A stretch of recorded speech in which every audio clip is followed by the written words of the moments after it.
그러면 오늘 말씀을 선포하도록 하겠습니다. 오늘 말씀 제목은 기드온의 실수. 본문으로는 사사기 8장 27절 한 구절 같이 소리내서 읽고 하나님 말씀을 선포하도록 하겠습니다. 사사기 8장 27절입니다. 사사기 8장 27절. 다 찾으셨죠? 함께 소리내서 읽겠습니다. 준비, 시작. 기드온이 그것으로 에봇 하나를 만들어 자기의 도시 오브라에 두었더니 온 이스라엘이 거기로 가서 그것을 따라 음행의 길을 가므로 그 일이 기드온과 그의 집에 올무가 되니라. 제가 다시 한번 읽어보겠습니다. 모르는 것은 하나도 없는데 한 가지 좀 낯선 단어가 나오긴 하죠. 문장에서 에봇을 하나를 만든다 이렇게 되어 있습니다. 기드온이 그것으로 에봇을 이제 우리가 본문을 읽으면 그것이 무엇인지도 알겠죠. 이제 금들을 모아서 에봇 하나를 만들게 됩니다. 그래서 그것을 어디다 두느냐? 자기가 살고 있는 도시에 자기 집에 이렇게 두는 일들이 벌어집니다. 만들어서 자기의 도시 오브라에 두었더니 온 이스라엘이 거기로 가서 온 이스라엘이 그 에봇이 있는 곳으로 다 간 겁니다. 그렇게 갔더니 그것에 대해서 하나님이 무엇을 하고 평가하시냐면 그것을 따라 음행의 길을 감으로 이렇게 되어 있습니다. 그래서 에봇이 뭐고 왜 이런 일들이 벌어지고 그것을 향해 가는 것을 음행의 길을 간다 이렇게 얘기를 하고 있는지 오늘 나중에 이제 말씀을 통해서 우리가 확인해 보게 될 것입니다. 음행의 길을 감으로 그 일이 기드온과 그 집에 올무가 되니라. 그러니까 결국은 어떤 행위가 올무가 되었는데 그 행위의 주체는 누구냐 하면 기드온입니다. 기드온이 지금 에봇으로 하나를 만들어 갖고 그걸 자기 도시에 자기 집안에 떡하니 하나 걸어 놨더니 사람들이 다 그리로 몰리고 그것을 하나님께서 음행의 길로 갔다 이렇게 얘기를 하시고 그것을 보고 네가 네 발에 올무를 씌워놨구나 이렇게 말씀하시는 내용이에요. 그죠? 오늘의 말씀의 핵심이 이 안에 다 들어 있습니다. 그래서 이 말씀이 무엇인지를 우리가 하나하나씩 풀어나가 보도록 해보겠습니다. 우리가 지난번에 우리가 이제 기드온에 관한 설교를 몇 차례 하면서 기드온이 이 하나님의 부르심을 받고 소수의 정예를 가지고서 미디안 군사들 13만 5천 명의 군대를 물리칩니다. 그죠? 그들은 7년간의 속박에 놓여 있었죠. 속박에 놓여 있어가지고 그냥 미디안의 속국으로서 그 당시에 속국이라고 하는 건 거의 뭐 그냥 노예처럼 진짜 여러 가지 제약을 다 받고 살 수밖에 없었던 것이죠. 그래서 그들을 구원하는 모습을 기드온을 통해서 하나님께서 실행하시고 그 과정을 보이셨습니다. 근데 이 승리해가는 과정 자체가 우리가 지난번에 봤지만 녹록치가 않았습니다. 여러 가지 고난과 뜻대로 되지 않은 일들이 굉장히 많았고 여러 가지 이 일들을 포기하고 싶은 유혹이 굉장히 많았었죠. 특히 전투가 다 끝나고 나니까 큰 전투가 끝나고 나니까 그 중에 한 족속이 아니 나도 잘 싸울 수 있었는데 왜 나를 거기에 보내지 않는 거냐? 왜 나를 거기에 참여시키지 않느냐고 기드온을 향해서 불평을 합니다. 그러고 나서 또 이제 그걸 꾹꾹 눌러서 참고 그 다음에 또 가서 다른 족속들에게 전투에 참여할 수 있는 기회를 줘서 내가 너무 혼자 전투하기 너무 역부족이니 좀 도와달라 그랬더니 그들이 전부 다 거절해 버립니다. 그죠? 그게 더 거절해 버려 가지고 그냥 엄청난 시련이 있지만 정말 우리 같으면 저 같으면 에이 내가 이 짓을 뭐하러 해 진짜 그만둬야지 그죠? 내가 이렇게 지금 해서 이거 뭐 할 거야? 나 혼자 이렇게 막 지구장구 쳐서 어떻게 할 거야? 포기하고 싶은 마음이 있었고 그런 여러 가지 유혹들이 마귀가 만약에 줬겠지만 그 모든 것을 이겨내고 모든 것들을 승리를 이끌어내는 과정이 있었습니다. 그죠? 그 과정에서 나중에 보니까 기드온이 미디안 군대에 관해서 특별하게 어떤 나름대로 보복의 심리가 그 안에도 있었지만 그것이 뭐냐면 과거에 자기 형제들을 미디안 사람들이 죽이는 일도 있었었죠. 그래서 여러 가지 일들이 변수들이 작용하고 그 사람을 하나님의 중심선에서 무너뜨리게 만들려고 하는 일들이 있었지만 기드온은 그 모든 아픔과 유혹들을 다 꾹꾹 눌러내고 주님을 따라서 정 가운데 길로 골곱게 가고 있는 일들을 하고 있었습니다. 그래서 전쟁의 거의 끝바지에 도달해서 아들에게 적장에 목을 치도록 칼을 주고 목을 치라고 요구했지만 아들이 아버지의 뜻을 받아들이지 않고 그 일을 거부하고 덜덜덜덜 떨면서 하지 않는 것이죠. 이 모든 것이 사실 기드온 입장에서는 뭔가 주변 사람들이 자기 마음과 함께 해주지 못하고 자기를 지원해주지 못하고 내 뜻을 나만큼 간절한 마음을 이해하지 못하는 가운데서 정말 그 기도원에게 큰 시련일 수밖에 없잖아요. 너무 내 아들조차도 내 뜻을 제대로 알아주지 않고, 그죠? 그래서 그런 것들이 있으면서 스스로 억눌러서 했는데 그 이후에 이제 승리가 벌어지니까 이제 사람들이 와 하면서 이제 당신이 승리의 주인공이다. 우리를 통치하는 좀 왕이 되주면 어떻겠느냐. 이런 식으로 그에게 아부를 하고 굉장히 칭송을 하게 됩니다. 근데 그 당시에 그 기드온은 정말 하나님 앞에 마음이 굳게 서 있어서 나는 왕을 안 한다. 이 땅의 왕은 하나님이다. 이 정확하게 번지수를 제시하고 그 모든 유혹들을 다 물리칩니다. 그죠? 여기까지는 이제 너무 좋은데 이제 뒤로 도달아서서 자기 집으로 가는 사이에 마귀는 끊임없이 기드온을 유혹하고 공격하면서 기드온의 마음속에는 그래, 나도 이 전쟁에서 이겼는데 내가 뭔가 좀 나도 대접받고 뭔가 한 자리 해도 되지 않겠어? 하는 어떤 마음의 유혹이 일어나기 시작합니다. 그죠? 여기까지가 이제 우리가 오늘 설교를 진행하기 위한 바탕 지식이 여러분들이 잘 돼 있어야 됩니다. 여기서 잠깐 이제 팝업창처럼 우리가 지난번에 이제 우리가 다룬 이야기 중에 한 가지로 오늘날 좀 보강을 했으면 하는 주제가 있는데 뭐냐 하면 그 당시에 이제 자기를 도와주지 않는 족속들이 있었는데 그 기드온이 전투를 끝나고 나서 어떤 사람들은 찔레꽃으로 채찍을 해서 혼내주고 어떤 사람들은 다 죽여버리죠. 그죠? 그래서 이게 왜 어떤 사람은 왜 도대체 혼내기만 하고 어떤 사람은 다 죽여버리느냐 이런 문제에 관해서 여러분들이 궁금증이 생길 수 있겠죠. 그래서 우리가 성경적으로 이 문제에 관해서 우리가 한번 잠깐 살펴보면 하나님의 의도는 이것입니다. 하나님이 자기 백성들을 다루다 보면 어떤 사람은 고쳤을 만한 사람이 있는데 어떤 사람은 정 고칠 수 없는 상태가 있는 거예요. 그러면 하나님께서 고칠 수 없는 상태에서 어떻게 하시냐? 그냥 죽여버리는 거예요. 더 이상 고칠 가능성이 없다. 그죠? 그래서 어떤 사람은 좀 때려서 혼내면 쓸만하겠다. 다시 쓸 수 있겠다 하시면 찔레꽃을 들어서 막 후려치는 것이죠. 그래서 하나님은 다양한 방법으로 우리가 성도들을 다룰 수 있다라는 사실들을 여러분들이 아실 필요가 있습니다. 그래서 우리가 이제 고린도전서 이 내용과 관련돼서 고린도전서 11장 29절로 가보겠습니다. 이 고린도전서 11장 29절서부터 일어나는 내용들에 관해서는 우리가 뭐 다양한 해석들이 있겠지만 우리가 뭐 복잡한 해석을 할 건 아니고 오늘의 주제에 맞춰서 지금 제가 언급한 주제에 맞춰서 간단하게 살펴보려고 합니다. 11장 29절입니다. 만찬에 관해서 하는 얘기죠. 합당하게 먹고 고린도전서 11장 29절 고린도전서 11장 29절 다시 다 같이 피시고 제가 읽겠습니다.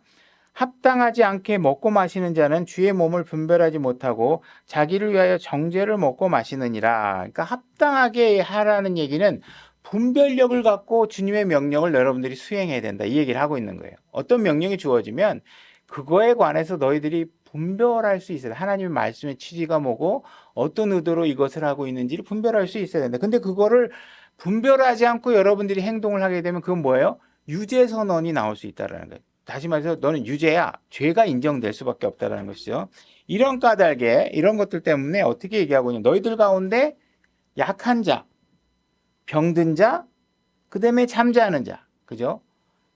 그러니까는 약하게 될 수도 있고 병이 들 수도 있고 그 다음에 잠자는 자는 어떻게 해요? 하나님께 불러가시는 사람을 얘기하겠죠. 그래서 잠자는 자는 왜 그건 지옥으로 가는 그런 형벌이 아니라 그리스도 안에 구원받은 사람은 일찍 재우는 겁니다. 일찍 재웠다가 나중에 다시 하나님께서 깨워서 함께 하시게 되겠죠. 잠자는 자도 많도다. 만일 우리가 우리 자신을 판단하려 하면, 그러니까 만일 우리가 내 자신의 잘못을 판단할 수 있으면, 그죠? 여러분들은 항상 성경에서 나를 판단하도록 하셨다는 걸 유념하셔야 됩니다. 여러분들은 남을 판단하지 마세요. 그죠?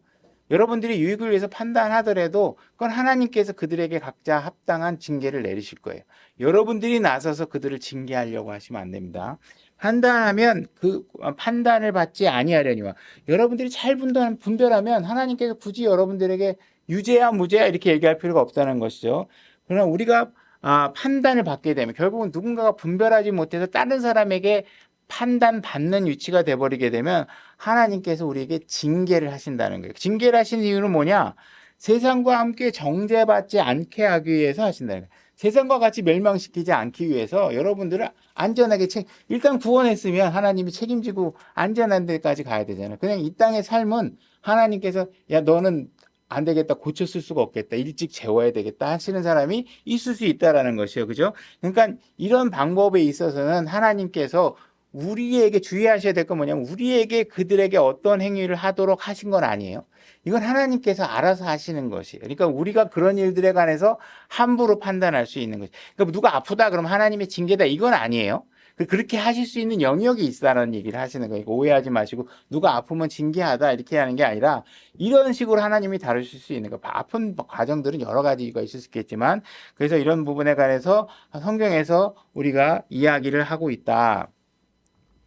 그래서 만약에 신약의 지도자들이 만약에 이 부분을 갖다가 하나님께 맡기지 않고 내가 직접 해야 된다. 그래서 우상을 섬기는 사람들 뭐 우상을 갖다 깨부신다거나 동성애자를 내가 가서 직접 징계해야 된다고 생각하거나 이런 것들은 신약에서 레위기의 어떤 징계 과정들을 내가 직접 가져다가 적용하겠다. 이것은 잘못된 것입니다. 이건 하나님께 맡겨야 되는 영역이다. 이런 사실들을 이해하실 필요가 있습니다.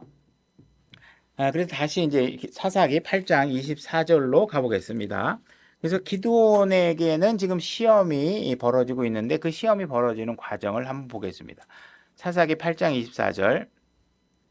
기드온이 또 그들에게 이르되 내가 너희에게 한 가지를 요청하노니 곧 너희 각 사람이 자기의 탈취물 중에 귀고리를 내게 줄지니라 하니라. 그들이 이스마엘 족속이므로 금 귀고리를 가지고 있었더라.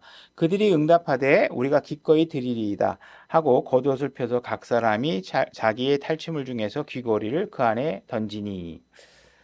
이제 이 말씀을 통해서 우리가 혹시 그 전에 갖고 있었던 어떤 고정관념이 있다면 한번 좀 바꿔보실 필요가 있는 것 같아요. 예를 들어서 어느 교회 목사가 성도가 사준 차를 타고 다닌다 뭐 이런 것들을 갖다가 막 비난하는 경우가 있죠. 근데 지금 이 말씀을 보면 우리가 전쟁에 나가서 함께 싸우고 이기고 어려운 상황을 극복해낸 어떤 사람 입장에서는 충분히 그 성과에 관해서 그 탈출물에 관해서 그 일부분을 나눠서 가질 만한 자격이 있다라는 사실을 사실 성경에서 얘기하고 있는 것입니다. 그래서 어떤 사람이 교회를 세우는 데서 엄청나게 고난을 겪고 어려움을 겪어서 교회를 어쨌든 간에 세우는데 중심력이 돼서 힘이 돼서 교회를 다 했는데 어느 성도가 자원하는 마음으로 목사에게 뭐 멋진 양복을 만약에 해줬다. 뭐 이렇게 자원하는 마음과 헌신하는 마음으로 해줬다는 것을 굳이 막 일방적으로 비난할 필요는 없고 만약에 목사가 그걸 막 요구하거나 그것을 마치 줘야 되는 것처럼 얘기하면 이제 그건 또 그 사람의 문제겠지만 어떤 이런 전쟁에서 일어난 이 탈취물들을 일부 취할 수 있는 것은 하나님께서 분명히 성경에서 가하다고 이미 말씀하고 있는 걸 구약에서 우리가 볼 수 있는 것이죠. 그래서 전리품을 챙기는 것을 그지 나쁘게 볼 만한 건 없다. 그러니까 그 부분은 우리가 균형 있게 어디에서 어떤 다른 잘못이 있는지를 볼 필요가 있는 것이죠. 26절 그가 요청한 금 귀고리의 무게가 금으로 1700세겔이요. 1700 맞죠? 1700세겔이요. 그 외에 장식과 목걸이와 미디안 왕이 입었던 자주색 의복과 또 그들의 낙타 목에 둘렀던 사슬이 있었더라. 그래서 1700세겔이라는 것이 우리가 단위를 몰라서 제가 검색을 해보니까 1700세겔이면 약 34kg, 돈으로 따지면 9,000돈 뭐 이 정도 되는 것 같아요. 이게 큰 양이죠.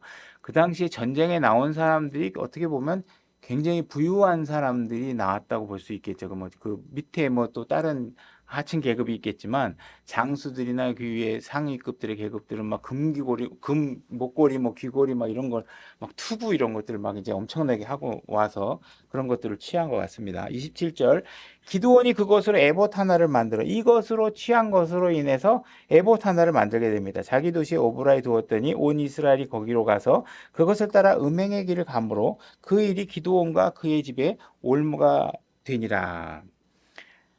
그래서 기드온이 에봇 하나를 만들었다 이렇게 얘기하고 있는데 에봇이 무엇인지는 우리가 이제 이따가 출애굽을 통해서 뭐 어떻게 정말 만들어졌는지는 뭐 저도 잘 모르겠어요. 그렇지만 출애굽에 기록된 내용을 보면서 한번 그 흔적을 어떤 용도로 사용되는 옷이었는지를 한번 찾아보겠습니다.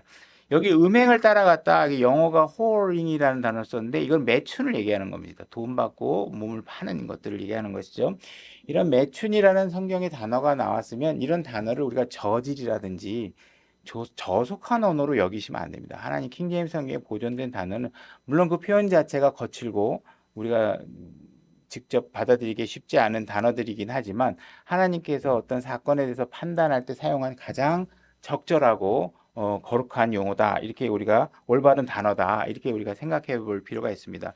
하나님께서는 이와 같은 매춘과 같은 이런 단어들을 whoring이라는 단어를 자주 반복해서 사용하고 있습니다. 이것은 어떤 것을 얘기하고 있냐면 참 하나님, 그죠? 우리 하나님은 질서의 하나님이십니다. 그래서 그러니까 우리가 참 하나님을 제대로 질서 있게 섬기는 게 아니라 이름만 하나님인데 내용은 보니까 거짓신들, 그죠? 이런 것들을 여러분들이 섬기고 그런 것들을 섬기는 것을 즐기는 이런 예배 행위들을 하나님께서는 음행이다, 창녀와 같은 짓이다 이렇게 얘기를 하고 있는 것입니다. 그래서 여러분들이 하나님을 위해서는 별로 돈을 지불할 의사가 없는데, 그죠? 이런 음행에 따르는 일들에 관해서는 사람들이 기꺼이 귀거리를 내놓고 금을 내놓고 돈을 지불하는 것을 보게 되죠. 이게 왜 그러냐면 그것이 그들의 육신을 즐겁게 할 수 있는 것이라고 판단되기 때문에 그렇게 하는 것입니다. 그래서 여러분들이 정말 아끼지 말아야 될 곳에는 아끼고 굳이 아껴야 될 곳에는 즐겁게 여러분들이 내면서 여러분들의 소비 생활과 여러분들에게 주신 하나님의 금전적 재정적 축복들을 자꾸 다른 데 쓰는 것이죠. 이것을 뭐라고 얘기하고 있느냐? 음행의 길을 걷고 있다. 이렇게 얘기하고 있는 것입니다. 자, 우리 출애굽기 28장 1절로 한번 가보겠습니다. 출애굽기 28장 1절 제가 읽겠습니다. 너는 이제 모세를 향해서 하나님께서 하신 말씀입니다. 이스라엘 자손 가운데서 내 형 아론과 그와 함께한 그의 아들들을 내게로 취하여 그가 제사장 직무로 나를 섬기게 할지니 지금 아론의 가족들을 선택해서 지금 제사장 직무를 맡기려고 하는 겁니다. 곧 아론과 아론의 아들인 나답, 아비후, 엘르아살과 이다마를 취할지니라. 너는 내 형 아론을 위하여 거룩한 의복을 만들어 영광과 아름다움으로 삼을지니라. 하나님께서는 제사장을 삼기 위해서 제사장에게 합당한 의복을 주시겠다 이렇게 얘기를 하고 있는 것입니다. 그러니까 제사장직은 어떤 직이냐? 하나님과 인간 사이에 중간자 역할을 해서 그 여러 가지 의사소통과 뭐 이런 것들을 또 뭐 제단을 쌓아서 뭐 헌물을 드리거나 한 중간자 하나님과의 인간 사이에 중간자 역할을 하는 일이죠. 그 일을 하기 위해서는 거룩한 옷을 입어라 이렇게 얘기하고 있습니다. 여러분들은 제사장인 사실을 알고 계시죠, 그죠? 그러면 이 말씀이 여러분들에게 어떤 의미로 다가오는지를 잘 생각해 볼 필요가 있는 것입니다. 여러분들이 하나님의 제사장이라는 사실들을 인식하고 있다면 여러분들이 하고 있는 모든 일에 거룩한 옷으로 모든 일을 준비하시고 그 일에 참여하실 필요가 있다라는 것이죠. 그래서 우리가 주님을 만나고 교회에 오고 하는 일에 있어서 뭐 어떤 옷이 거룩한 옷이다 이렇게 얘기할 수는 없지만 우리가 하나님 앞에서 내가 최대한 하나님 앞에 거룩한 마음과 자세로 가야 되겠다 하는 자세를 가지고 여러분들이 임할 필요가 있다는 것입니다. 3절 너는 마음이 지혜로운 자 곧 내가 지혜의 영으로 충만하게 한 모든 자에게 말하여 그들이 아론의 의복을 만들어 그를 거룩하게 구분하게 할지니 그리하여야 그가 제사장의 직무로 나를 섬기리라. 그죠? 여러분들이 거룩한 옷을 입어야 제사장 직무를 할 수 있다라고 얘기하고 있는 거예요. 물론 이제 우리가 신약에서는 우리가 예수 그리스도의 옷으로 옷 입었기 때문에 우리가 이제 거룩한 위치에 있긴 하지만 그를 항상 신앙은 영적인 것보다 항상 육신적인 게 먼저입니다. 아버지께서는 항상 하늘의 아버지를 섬기는지를 알려면 뭘 알아야 돼요? 이 땅의 부모를 잘 섬기는지를 봐야 된다고 얘기하고 있죠. 그러니까 여러분들이 예수 그리스도로 거룩하게 옷 입었다는 얘기는 이제 여러분들의 삶이 육체적으로도 거룩한 모습으로 상대방에 보일 수 있도록 하셔야 된다는 사실을 인식하셔야 됩니다. 4절 그들이 만들 의복들은 이러하니 곧 흉패와 에봇과 겉옷과 이렇게 나오죠. 그래서 제사장이 입을 옷을 아론이 입어야 될 옷에 대해서 지금 흉패와 에봇과 하면서 그 에봇이 그 제사장이 입는 옷의 구성 요소로 등장하고 있는 것이죠. 그래서 에봇과 겉옷과 수놓은 속옷과 관과 허리띠니라. 그들이 내 형 아론과 그의 형제들을 위하여 거룩한 의복을 만들어 그가 제사장의 직무로 나를 섬기게 할지니라. 그들은 금실과 청실과 자주색과 주홍색 실과 고운 아마실을 취할지니라. 그들이 정교한 솜씨로 금실과 청실과 자주색과 주홍색 실과 가늘게 꼰 아마실로 에봇을 만들되. 저는 이제 개인적인 의견일 수도 있겠지만 이게 성경 읽다 보면 주님의 일을 하는 거는요 그냥 참여하는 데 의의가 있다라는 생각으로 하시면 안 됩니다. 그죠? 정교한 솜씨로 하려면 어떻게 돼요? 그 일의 전문가가 해야 돼요. 그죠? 뭐 아무나 설교하면 되지. 뭐 아니면 아무나 주방일 하면 되지. 하나님은 그렇게 관점으로 보지 않아요. 요리를 잘하는 사람이 주방 일을 보고, 그죠? 설교로 하나님께 세울 사람은 설교 일을 맡겼고, 그죠? 뭐 재정을 잘 다룰 수 있는 사람은 재정 일을 맡기겠죠. 그러니까 하나님의 일을 하는 데 있어서 자꾸 참여하는 데 의의가 있는 신거로 얘기하시면 안 돼. 예를 들어 찬양팀이 있다 그러면 막 새로운 사람들은 막 그냥 구원을 받았는지 안 받았는지 모르고 노래를 잘하는지 안 받았는지 모르고 뭐 그냥 무조건 와서 뭐 부르면 은혜지 막 이렇게 하는데 개인적으로 각자 뭐 부르지만 하나님의 최선을 다해서 찬양하는 건 모르지만 예배 가운데 찬양팀이 있다 그러면 그 사람은 어떻게 돼요? 정교한 솜씨로 찬양을 부를 수 있는 사람들이 하셔야 돼요. 그러니까 하나님의 일을 너무 막 의의만 있으면 되지 아무렇게 하나님은 정교하신 분이다. 질서의 하나님이라는 사실들을 항상 마음에 두시고 임하셨으면 좋겠습니다. 에봇의 두 어깨 조각을 에봇의 양 끝에 연결하여 이로써 이것이 같이 연결되게 할지니라.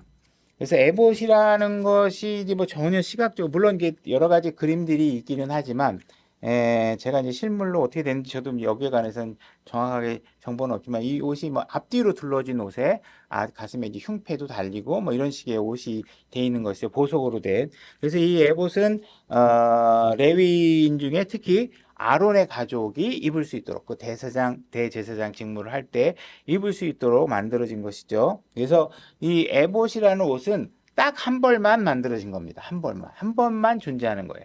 그래서 이거 한 벌만 가지고 있는 것이고 또 아무나 만들 수 있는 게 아닙니다. 아무나 또 입을 수도 있는 게 아니에요. 그죠? 아무나 만들어 갖고 마음대로 내가 입어보고 싶다고 입을 수 있는 게 아니. 입을 수 있는 사람이 정해져 있고 어쨌든 그렇게 정교하게 만들어져서 하나님께서 하나만 만들어 놔라 이렇게 얘기했는데 지금 기드온 가족을 보면 그는 레위 지파 사람이 아니죠. 그러니까 당연히 아론과 같은 사람이 될 수도 없습니다. 그래서 이미 에봇이 만들어져 있는데도 불구하고 기드온은 거기다가 자기가 또 하나를 더 만드는 일을 하고 있는 것입니다. 그러니까 지금 기드온의 마음에는 어떤 게 있냐면 왕이 되라 하는 거 다 거부했어요. 근데 자기 마음속에 어떤 유혹이 일어나냐면 내가 영적인 우월감을 갖고 싶어하는 교만이 생기는 거예요.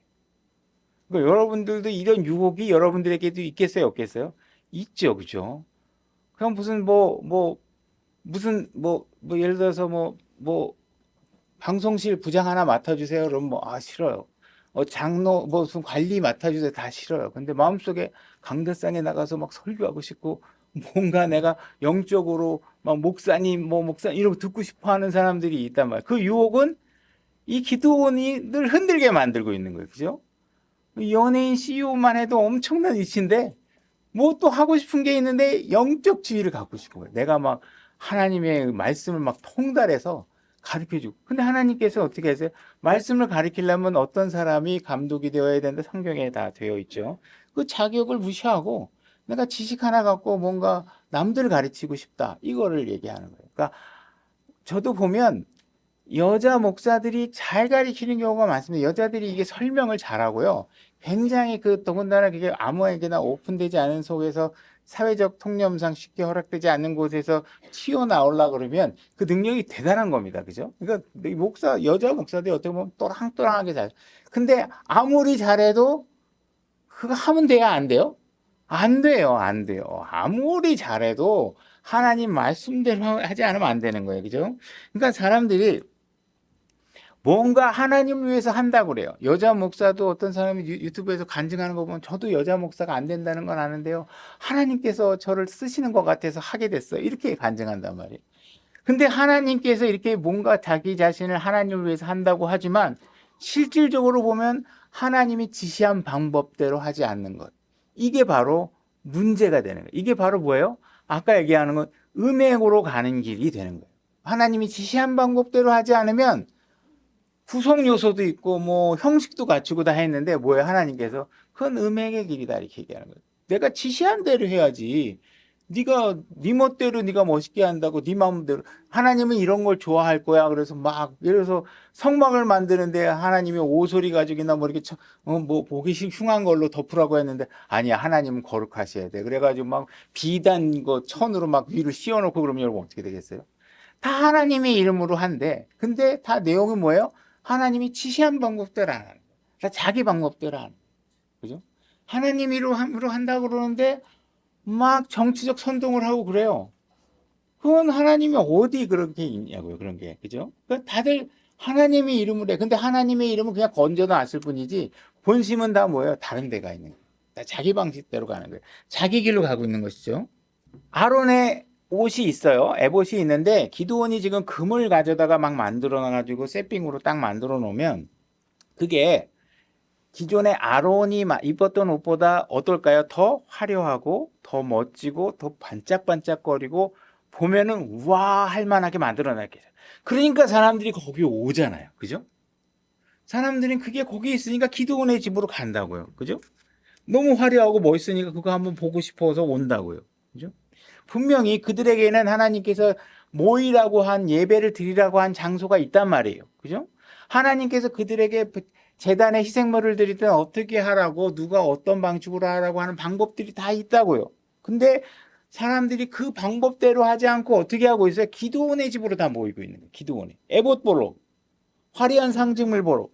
그러니까 여러분들이 하나님께서 분명히 예배드리라고 하는 방법과 모든 절차들이 있는데 사람들이 대형교회로 가는 것이 물론 대형교회를 갔다는 것이 문제가 아니라 만약에 거기 가서 와 저기는 파이프 오르간도 있어. 와 여기는 음향시설 좋네.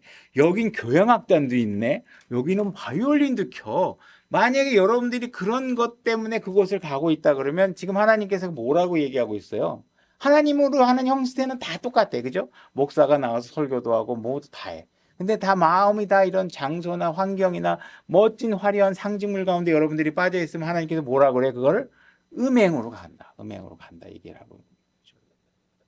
하나님을 섬기러 가는 곳인데 뭐 주일학교가 좋아서 간다든지. 그죠? 뭐 성경에 주일학교 좋은 데 가라는 게 어디 있어요. 그죠? 주일학교가 어디 있어 성경에. 우리가 시대적으로 맞춰서 그런 것들도 필요하다고 저는 생각은 하지만 그런 게 우리가 무엇이 중심인지를 정확하게 얘기를 할 수 있어야 된다는 거예요. 근데 그 본질을 벗어나는 일을 다 하나님의 이름으로 얹어가지고 다 하나님 위해서 한다고 하니까 하나님이 음행으로 갔다 이 얘기를 하고 있는 거예요. 아론을 위해서 만든 에봇, 이 에봇을 만든 것 자체는 아무 문제가 없습니다. 그죠? 하나님께서 대제사장을 위해서 정한 옷이 있다. 이 자체도 아무것도 문제가 없어요. 근데 지금 문제는 뭐예요? 지금 오브라라는 기드온이 살고 있는 도시 또 그의 집에 지금 에봇을 갖다 놓은 것 자체가 지금 문제가 되고 있는 것이죠. 그죠?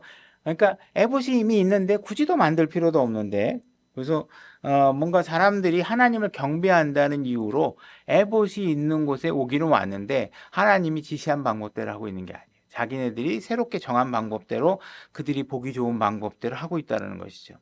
예배를 드리기 위해서 좋은 건물에서 해야 드려야 되는지 나쁜 건물에 드려야 되는지 이거 자체는 예배의 어떤 거룩함이나 그 본질에 전혀 영향을 주지 않습니다. 그죠? 아무 문제가 없어요. 그죠? 근데 여러분들이 뭔가 멋진 파이프 오르간 아니면 공짜로 주는 뭐 커피 여긴 커피가 좋아 뭐 이런 식으로 해서 여긴 공짜 밥이 있어 뭐 이러면서 뭐 가톨릭 성당에는 그 맥주도 뭐 이렇게 나오는 데가 있다고 그런 것 같은데 하여튼간 뭐 그들은 또 술을 마시니까 또 그래서 그런 것들 아우 뭐 가톨릭 같으니 뭐 그냥 풀이 비어야 막 이러면서 가거나 이렇게 되면 이건 뭐예요? 다 음행의 길을 가는 거예요. 음행의 길을 하나님께서 그런 발걸음을 원하지 않으시는 거예요. 본질을 제발 내 이름으로 한다고 그러지 말고 그 절차나 과정이나 방법이 정확하게 내 방법대로 좀 해. 자꾸 네 생각 더해가지고 하지 말고 이 얘기를 하고 있는 것이죠. 그래서 지금 이스라엘 백성은 지금 하나님이 주신 에봇옷을 버리고 기드온이 만든 에봇옷을 추앙하게 되고 그것이 더 반짝거린다는 이유로 더 멋있는다는 이유로 그들이 그것을 더 경배하고 더 우월하게 여기고 있는 것이죠. 그것을 보고 하나님께서 음행을 가고 있다. 음행의 길을 가고 있다. 이렇게 얘기하고 있는 것입니다. 기드온이 정치적 유혹은 잘 이겨냈어요. 근데 어디에서 지금 무너지고 있느냐? 영적인 부분에 관해서 그런 유혹을 지금 무너지게 만들고 있는 것이죠. 28장 8절. 에봇 위에 에봇의 정교한 허리띠는 에봇을 만드는 방법대로 에봇과 같은 것으로 만들되 출애굽기 28장 8절입니다. 만들되 금실과 청실과 자주색과 주홍색 실과 가늘게 꼰 아마실로 만들지니라. 너는 줄만어 2개를 취하여 그것들 위에 이스라엘 자손의 이름들을 새기고, 그러니까 야곱의 아들들의 12아들들 12지파의 이름들을 새기게 되는 것이죠. 그들이 태어난 순서대로 그들의 6 이름을 한 보석에 12명 중에 6명은 이쪽 한 보석에 또 다른 보석에는 다른 6명의 이름을 새기며 11절 보석에 새기는 자가 도장을 새긴 것 같이 너를 이스라엘 자손들의 이름을 그 2 보석에 새겨 그것들을 금으로 만든 장식 핀들에 물리고 이렇게 되어 있습니다. 여기서 이제 그냥 본문의 내용과는 상관없을 수도 있는데 영어 표현이 어떻게 되어 있냐면 금으로 만든 핀이 in ouches of gold 이렇게 돼 있어요. 그래서 금의 아우치에다가 이렇게 꼽았다 이렇게 되는데 이 아우치라는 단어가 여기서 이제 장식 핀 이렇게 번역되어 있는데 아우치라는 영어 단어는 뭐냐면 사람들이 어디 때리면 아플 때 딱 지금 아우 아파 이렇게 할 때 영어 표현이 아우치 이렇게 되는 거예요. 그죠? 그러니까 이 금의 아우치라고 번역한 것은 지금 이 금의 사용 방법이나 이것들이 뭐예요? 결국은 이걸 사용하는 것들이 그들에게 통증이 되고 고통이 될 것을 암시하고 있는 표현들이거든요. 그래서 여러분들이 금 좋아갖고 그냥 남들 안 살 때 사야 되는데 금값 다 올라갈 때 샀다가 이제 나중에 다 떨어지면 이제 호덕거리고 이런 상황들이 벌어져요. 그럼 어떻게 해요? 아우치 하게 되는 거예요. 아프다고 하게 되는 거겠죠. 12절. 그 2 보석을 에봇의 어깨에 붙여 이스라엘 자손들을 위한 기념 보석이 되게 하되. 자, 이제 기념 보석을 만들고 있는 거예요. 기념으로 뭘 만들고 있는 거예요. 되게 하되 아론이 주 앞에서 자기의 2 어깨에 그들의 이름을 메어 기념이 되게 할지니라. 그래서 우리가 이제 기념된다. 하나님께서 기념하라. 기념으로 어떤 상징물을 세워라. 이런 것들이 이제 나오게 됩니다. 이런 관련 구절들을 한번 찾아볼게요. 민수기 31장 53절. 민수기 31장 53절. 성경에 기념물에 관한 언급들이 여러 번 몇 번 나옵니다. 민수기 31장 53절. 제가 읽겠습니다. 민수기 31장 53절. 군사들이 각각 자기를 위하여 노력하였더라. 모세와 제사장 엘르아살이 천인 대장들과 백인 대장들에게 금을 취하여 회중의 성막으로 가져와 주 앞에서 이스라엘 자손을 위한 기념물로 삼더라. 그래서 이들이 미디안 전쟁에서 승리한 후에 그 전리품을 취해서 그것의 일부를 취하고 있는 것입니다. 그래서 그것으로 무언가 기념물을 삼는 일이 생기게 된 것이죠. 여호수아서 4장 1절로 가보겠습니다. 여호수아서 4장 1절 제가 읽겠습니다. 온 백성이 깨끗하게 요르단을 건너매 주께서 여호수아에게 말씀하여 이르시되 너희는 너희 백성 중에서 각 지파에서 한 사람씩 12사람을 취하고 그들에게 명령하여 이르기를 이제 너희는 요르단 한가운데 곧 제사장들이 발이 굳게 선 그곳에서 12개의 돌을 취하여 그것들을 가져다가 이 밤에 너희가 머무는 곳 즉 머무는 장소에 두라 하라 하시니 6절 이것이 너희 가운데 표적이 되리라. 이후에 너희 자손들이 자기 아버지들에게 물어 이르되 이 돌들은 무엇을 하나이까 하거든. 7절 너희는 그들에게 대답하기를 전에 요르단 물들이 주의 언약궤 앞에서 끊어졌나니 곧 언약궤가 요르단을 건널 때에 요르단의 물들이 끊어졌으므로 이 돌들이 이스라엘 자손에게 영원토록 기념이 되리라 하라 하매 기념하라 이렇게 얘기하고 있죠. 그래서 그들이 가나안 땅으로 들어갔을 때 요르단강이 갈라졌던 사건들을 기념하고 여기서는 기념하고자 하는 이유가 뭐냐면 후대에게 하나님께서 어떤 일을 하셨는지를 기억하게 하는 것이죠. 그래서 그다음에 사무엘상 7장에 가 보겠습니다. 에베네셀 우리 사건을 알고 있죠. 사무엘상 7장 12절. 제가 읽겠습니다. 그때 사무엘이 한 돌을 취하여 미스바와 센 사이에 세우고 이르되 주께서 여기까지 우리를 도우셨도다 하며 그것의 이름을 에베네셀이라 하니라.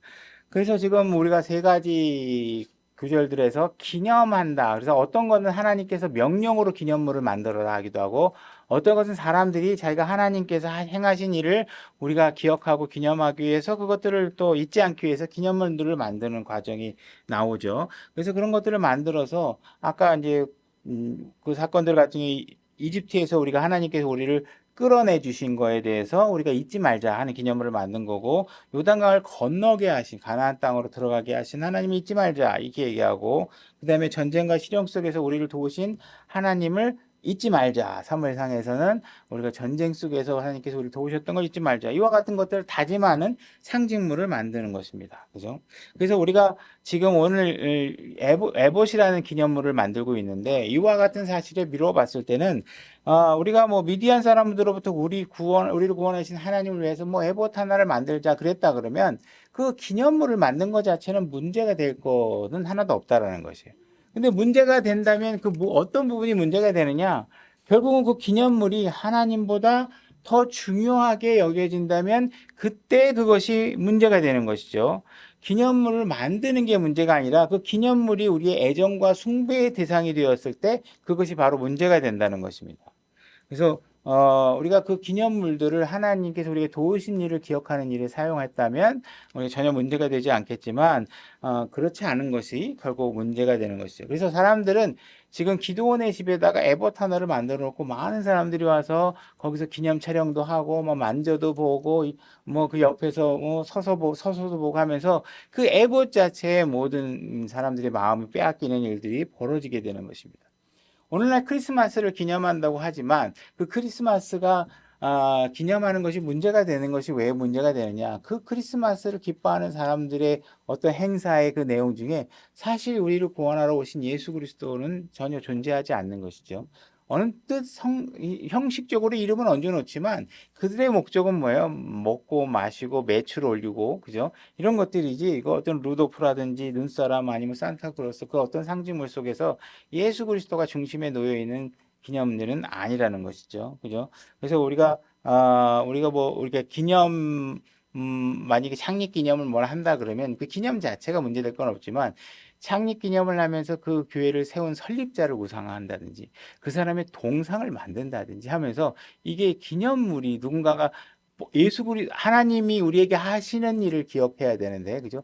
오늘 1년 동안 하나님께서 우리를 돌봐주신 걸 기념하고 10년간 우리를 돌봐주신 걸 기억하는 일이 하나 나오면 그건 문제될 건 없지만 그거 자체 안 속에서 이렇게 10년간 이 교회를 이끌으신 안성식 목사님께 박수 한번 보내주세요. 뭐 이런 식이 된다 그러면 이건 이제 에봇 하나 갖다는 거하고 똑같은 일이 된다는 것이죠. 고린도전서 찾아보진 않겠습니다. 우리가 고린도전서 10장과 11장의 내용을 보면 주의 만찬할 때 보면 사람들이 막 과식하고 이런 하는 사람들이 막 오는 거예요.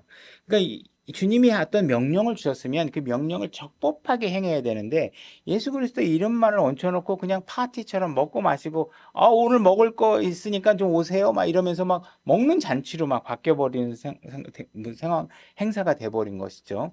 만약에 오늘날도 예배에 오는 이 교회에 오는 상황이 이 예배의 본질에 대해서 여러분들이 잘 이해하지 못하고 뭔가 사회생활의 일환으로 여기에 온다든지, 그죠?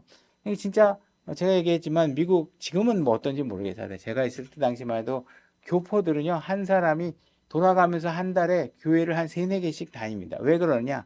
그 매출 올리려고 그러고 자기 장사하는데 한쪽 교회 사람들만 하면 매출이 안 오르잖아요. 그죠? 첫 번째 주는 이 교회 가고 두 번째 주는 저쪽 교회 가고 세 번째 주에 가면서 자기 마켓에 사람들 많이 오고 아무래도 사람이 아는 쪽에 가게 되니까 이런 식의 이제 행위를 한다는 것이죠. 그러니까 여러분들이 여기 와가지고 만약에 이제 물론 그것이 선한 방법으로 사용될 수도 있겠지만 여기 와가지고 여러분들이 무슨 다단계 판매를 한다든지 옆에 있는 성도들에게 무슨 뭘 판매하려고 노력한다든지 이런 것들이 잘못 이루어지면 나쁜 간증이 세워질 수 있습니다. 그러니까 여러분들이 그런 것들은 여기 본질이 흐리는 일들을 하지 않도록 여러분들이 주의하셔야 됩니다. 그래서 여러분들이 만약에 교회에 나오는데 하나님을 찾는 게 아니라 여기 와서 내 마음에 맞는 친구가 있어야 된다라는 생각을 갖고 오셔갖고 여러분 당연히 여러분들이 신앙생활 할 때 여기 마음에 맞는 친구가 있으면 도움이 되겠죠. 그러나 그게 본질은 아니라는 거예요. 여러분 나 여기 마음에 있는 친구들이 없어. 나 그냥 갈 거야. 이게 되면 안 되는데 왜 여기는 하나님의 말씀으로 여러분들이 죄와 모든 것들을 권면받고 책망받고 거룩해지기 위해서 여러분들이 이곳에 오는 것이니까 여러분들이 하나님을 경배하고 하나님 말씀을 배우는 일의 본질을 벗어나는 것 때문에 하나님 말씀을 배우는 거를 버려버리면 안 되는 것이죠. 그렇죠? 이게 성립되지 않으면 계속 교회를 옮겨 다닐 수밖에 없어요. 계속 이게 마음에 안 들어서 절로 가고 저게 마음에 안 들었는데 교회는 그걸 위해서 가는 데가 아닌 그 지점에 내가 지금 매여 있다면 그것을 끊어버리실 수 있어요. 설령 어떠한 나에게 불이익하고 상황한 존재가 있더라도 그 모든 것이 예수 그리스도 하나로 다 극복될 수 있는 사람을 여러분들 만들기 위해서 이곳에 있는 것이고 여러분들이 여기에 지그시 시간을 들이고 저의 말씀에 훈육 받아야 그 일이 극복되는 거예요. 한두 번 있다가 그냥 가버리면 제가 가르칠 수 있는 기회가 없어지겠죠.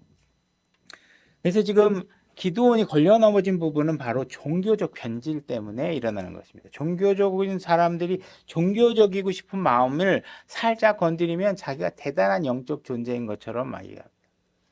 그래서 저도 이제 저희 아버님을 얘기해서 빗들여서 그랬지만 우리 아버님이 제일 좋아했던 게 뭐냐면 예언하는 걸 무척 앞으로는 이게 이렇게 될 거야. 앞으로는 저게 저렇게 될 거야.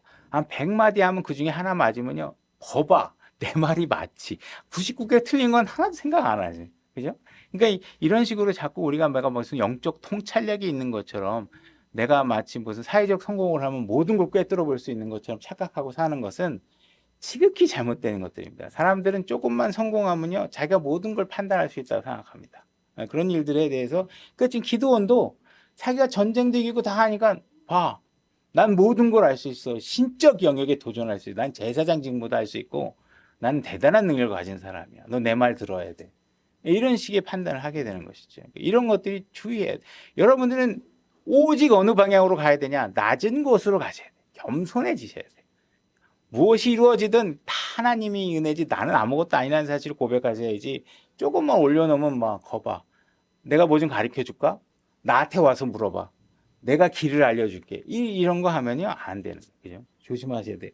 그래서 이 사람들이 다른 건 다 이겨도 이 종교적 변질에 대해서는 분별력을 올바로 판단하지 못하면 아직 종교놀이에 우리가 변질되는 일들을 서슴없이 하게 된다는 거예요. 내 마음에 드는 상징물을 갖다 놓고 사람들이 우사의 길로 걸어가게 만드는 것이죠. 27절 사사기 8장 27절 기드온이 그것으로 에봇 하나를 만들어 자기의 도시 오브라에 두었더니 온 이스라엘이 거기로 가서 그것을 따라 음행의 길을 가므로 그들이 기드온과 그의 집에 올무가 되니라. 이와 같이 미디안이 이스라엘 자손에게 굴복하여 그들이 다시는 자기들의 머리를 들지 못하였으므로 기드온 시대에 40년간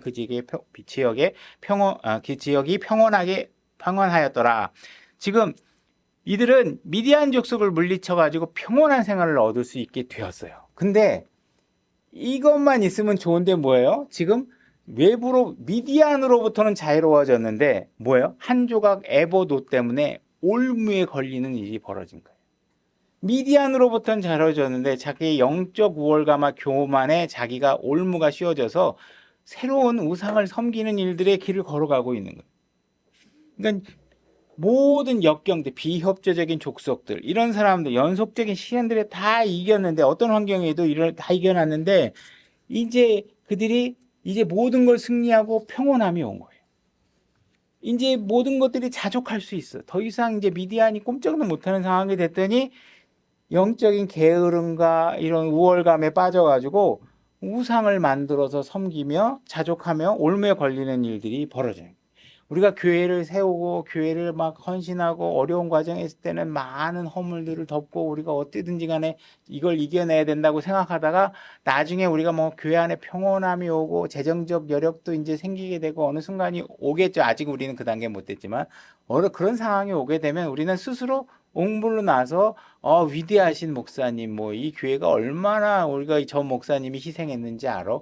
저 형제가 얼마나 희생했는지, 내가 이 교회 장로로 내가 얼마나 어려운 시기에 희생했는지 알아? 하면서 자기 영적 우월감을 올리고 자기를 우상화하는 일들에 빠질 수 있다라는 것이죠.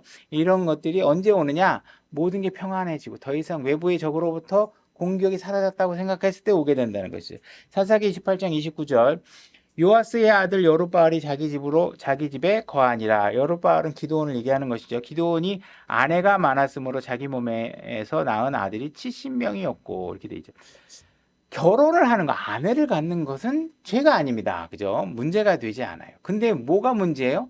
많은 아내를 두는 것이 문제가 되는 거예요. 그죠? 결혼도 애봇도 그 자체가 문제가 되는 것이 아니라 하나님의 명령한 방식대로 결혼 생활을 유지하고 하나님의 명령한 방식대로 애봇을 다루지 않는다면 이게 결국은 문제가 된다는 거예요. 사람들은 다 하나님을 위해서 뭐 한다고 얘기를 하는데 들여다보면 다 하나님의 방식대로 하는 게 아니라 다 자기가 새롭게 성경에 없는 방법을 정해서 자기가 우월감에 빠져서 잘못된 일을 걸어가고 있는 경우가 많이 생긴다는 것이죠.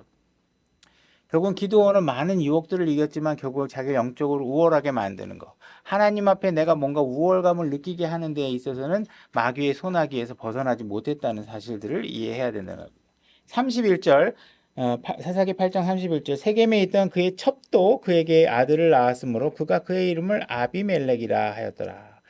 이미 그는 많은 아내를 갖고 있었는데 이미 거기다가 또 첩까지 얻게 됩니다. 그죠? 결국은 많은 아내를 얻었는데 만족해요, 못해요? 못하는 거예요. 우리가 예수 그리스도로 만족해야지 예수 그리스도 아닌 것에는 만족이 있을 수 있어요, 없어요? 없어요. 그죠?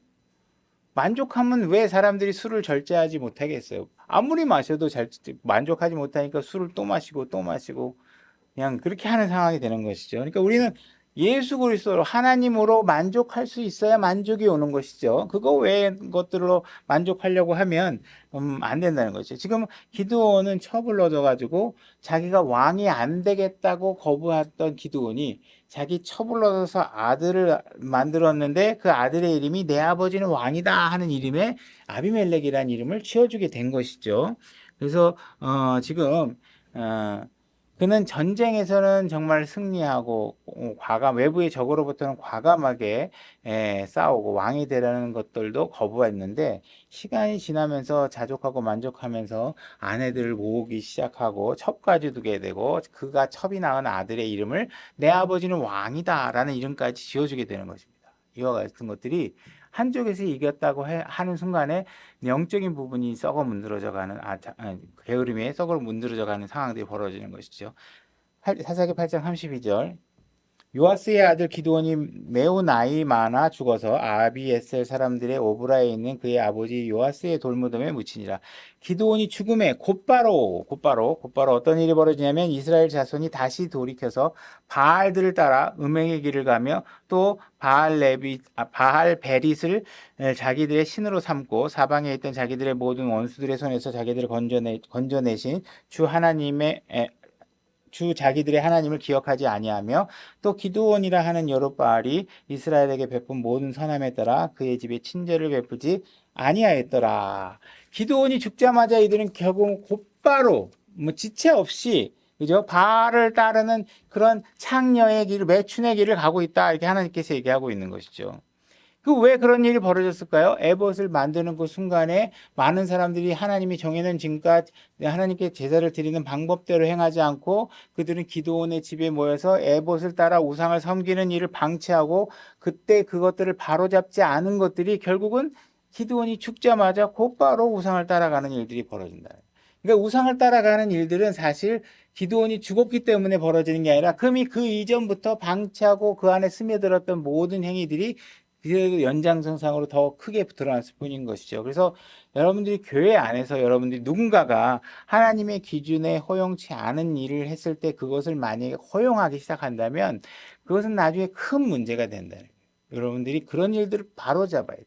바로잡는 일은 쉽지가 않습니다. 이게 참 사람 사이에 매몰찬 얘기를 하기. 제가 전에 얘기했죠. 뭔가 바로잡아주고 싶은데 저는 상업적으로 만약 누군가를 가리킨다 그러면 제 사진 어때요? 제 글씨 어때요? 이렇게 물어보면 바르게 지적 못합니다. 왜? 바르게 지적하면 떠나니까. 잘못한 거 지적하면 떠나요. 그죠? 근데 교회 안에서는 그러면 안 된다. 떠나더라도 어쩔 수 없을 때가 있어요. 그들이 당연히 바른 것을 바로잡고 그럴 의사가 있고 그것에 참고 기다려주고, 또 우리는 때로는 그 사람들이 연약함을 이해하고 기다려줘야 될 필요가 또 있지만, 그들이 그 말씀에 승복하지 않으면 어떻게 돼요? 함께 갈 수 없는, 그걸 만약에 여기 방치해 놓는다 그러면 지금 이 기도원과 같은 일들이 벌어지게 되는 것이죠. 그래서 우리 그런 일들에 관해서 때로는 냉정할 필요가 있을 때가 있다는 것이요. 그래서 우리가 뭔가 사람들에게 상처받을까 봐 제대로 얘기하지 못하는 일들, 이런 것들이 생길 때 굉장히 고민됩니다. 저 같은 경우도 많이 고민돼요. 누군가가 때로는 뭐 지혜롭게 하려고 기도하죠. 그래서 조금 더 이따 얘기하자, 조금 다른 과정을 거치고 하자, 이런 것들이 좀 필요하겠지만, 그들의 얘기를 잘못 얘기해서 그 사람 기분 맞춰주려고 그럼요, 그래도 돼요, 뭐 이렇게 만약에 말을 잘못해 버린다 그러면 이 심각한 문제가 됩니다. 이게 내 말을 거둬들인다는 게 보통 일이 아닙니다. 그래서 여러분들이 그런 일들에 관해서 분별력을 갖고, 그죠? 그래서 우리가 하나님의 일을 한다고 하면서 하나님 말씀의 방법대로 하지 않는 것들, 이런 것들은 굉장한 문제가 됩니다. 그래서 우리 하나님께서 그런 일들에 관해서 용납하시는 분이 아닙니다. 그 결과는 내가 올무를 놨고 그 올무 때문에 결국은 이 이스라엘 민족이 결국 바알을 섬기는 길로 계속 가게 되는 일들에 부채질, 초석을 놓게 되는 일들을 하게 되는 것이죠. 그래서 우리가 하나님 말씀 앞에 분별 있게 행동하시고 바른 말씀으로 해야 다음 세대를 우리가 기억할 수 있다. 올바른 세대를 기억할 수 있다는 사실을 명심하시길 바랍니다. 제가 여기까지 하겠습니다.